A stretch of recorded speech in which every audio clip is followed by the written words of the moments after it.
Um, I'm preaching on the gospel this morning because the gospel is very strong, and the lovely story of Jacob and the ladder of angels is very strong, but I couldn't glue them together, and anyway it was the gospel that spoke to me. But first, a note about parables.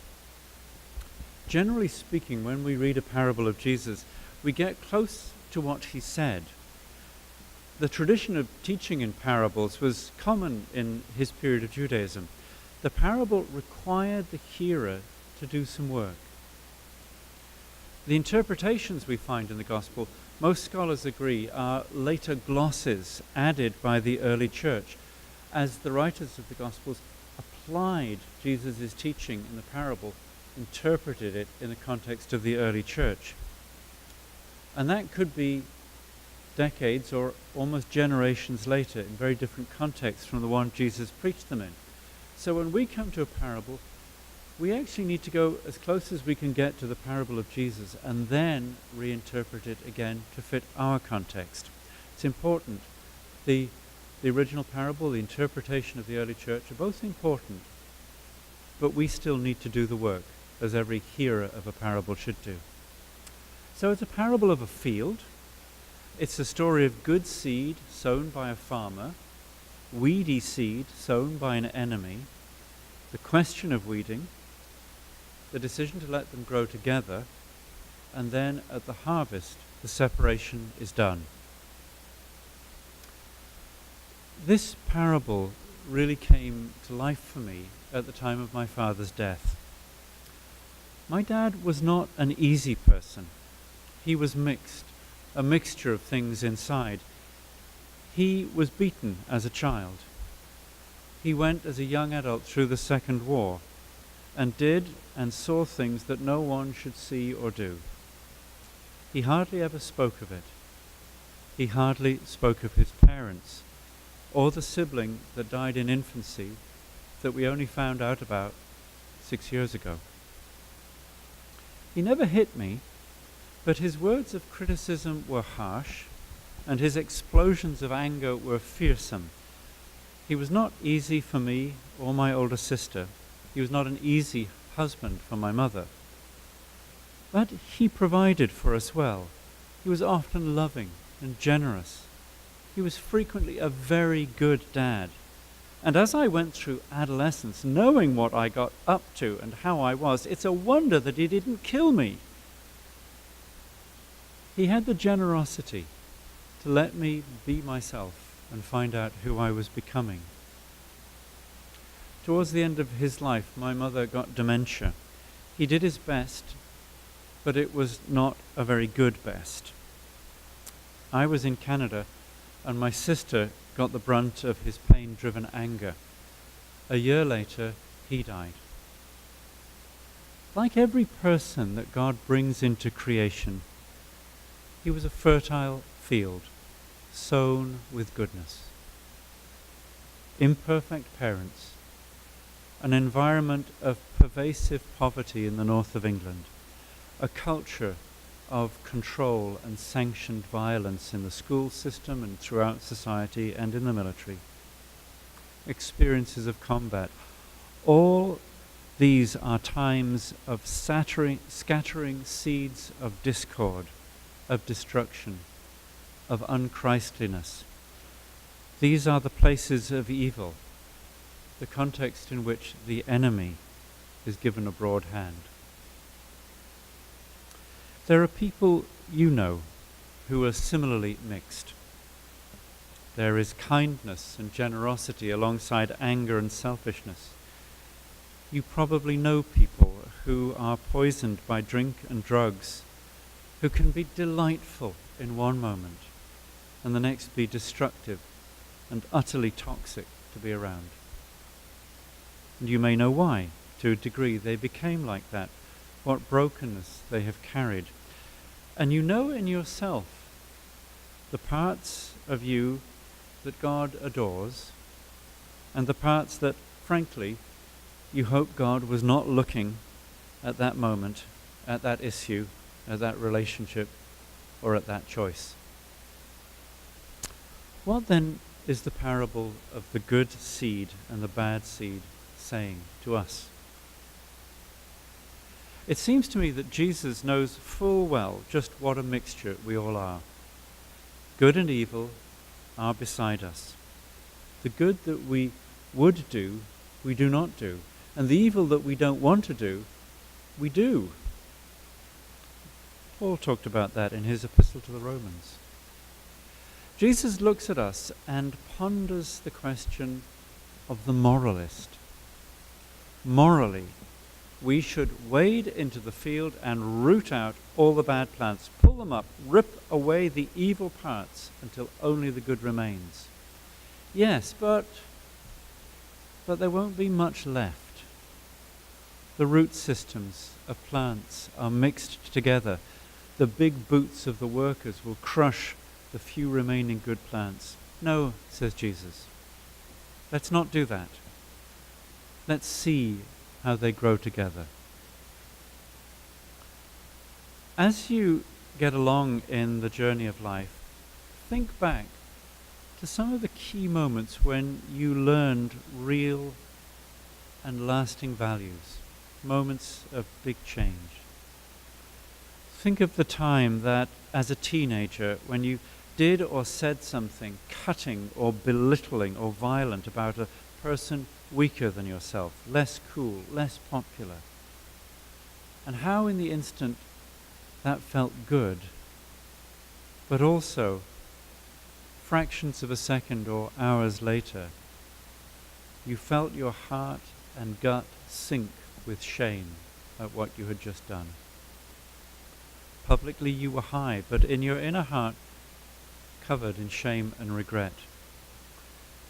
Many people's moments of awakening to true goodness, to decision-making for goodness, are founded on the shock of revulsion at what they just did.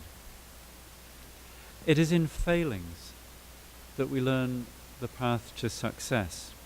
It is in sin that we find and experience repentance and forgiveness. It is in turning away that we discover that we are lost.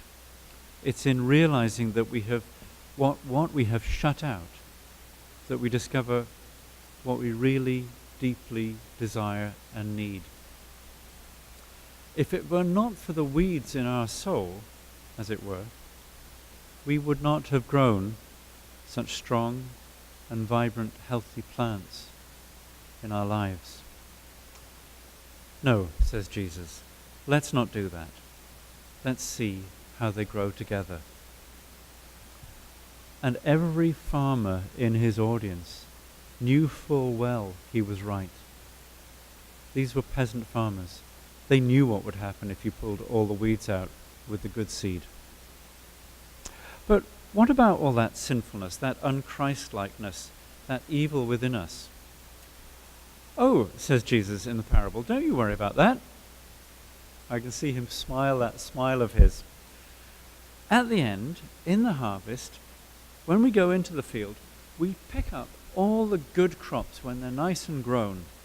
And we just take the good stuff, and that gets gathered in and made safe in the barn, the Father's barn.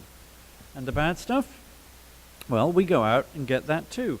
We uproot it and we bag it, and none of it gets to go any further because we take that and all the seeds that are in the heads of that plant and we burn it to a crisp.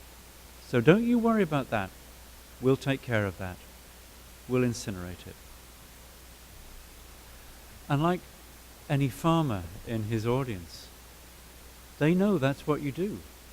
You don't compost plants which are noxious and encourage their seeds to grow even further. You burn the weeds. You gather them together and you burn them so that they can't go on reproducing.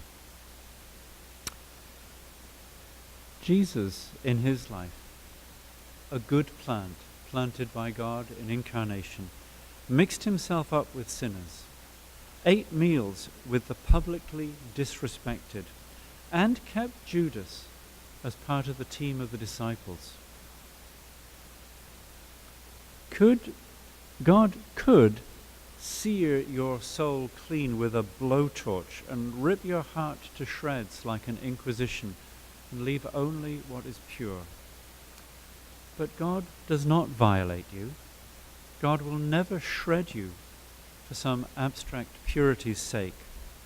God is not a dualist who thinks in black and white, good and evil. God is gentle, like his Son, hopeful and faithful and wise beyond our wisdom. God is kind, understanding, compassionate, and weeps with us as often as not. At my father's funeral, I laid a bowl of weeds and another bowl of seeds on the top of his coffin. There were only 4 of us at his funeral: me, my sister, her husband, and their son. We took turns to lift some of the weeds and say what they represented, the things in his life that had been hard or toxic or painful to us. And what were the seeds, the things that were his goodness, his blessings, his generosity, his teachings. It mattered for us that we named the curses as well as the blessings.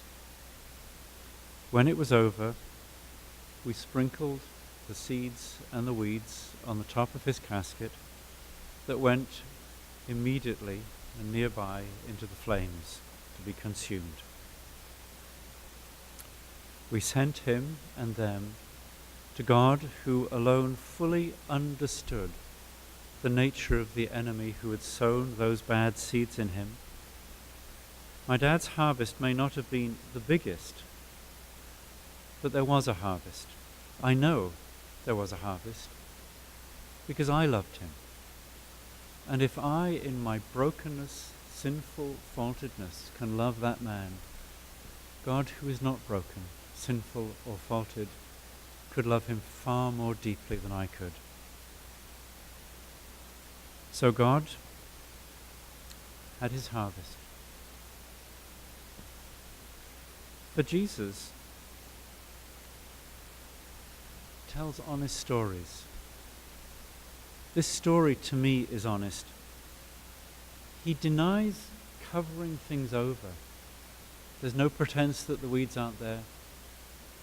They're acknowledged, they're counted, they're noticed. This is a hopeful story because it says for God there is always a harvest, if only of a handful of good seeds at the end. And it's compassionate, this story, because in the telling of it, Jesus expresses no anger, only understanding and love. And finally, it's not the fault of the field. It's not the fault of the field. The field is just trying its best. It has to deal with the seeds that are planted there. The field has no glory, no pride, neither does it have really, profoundly, any shame or guilt. It is doing its best, and that is enough. Amen.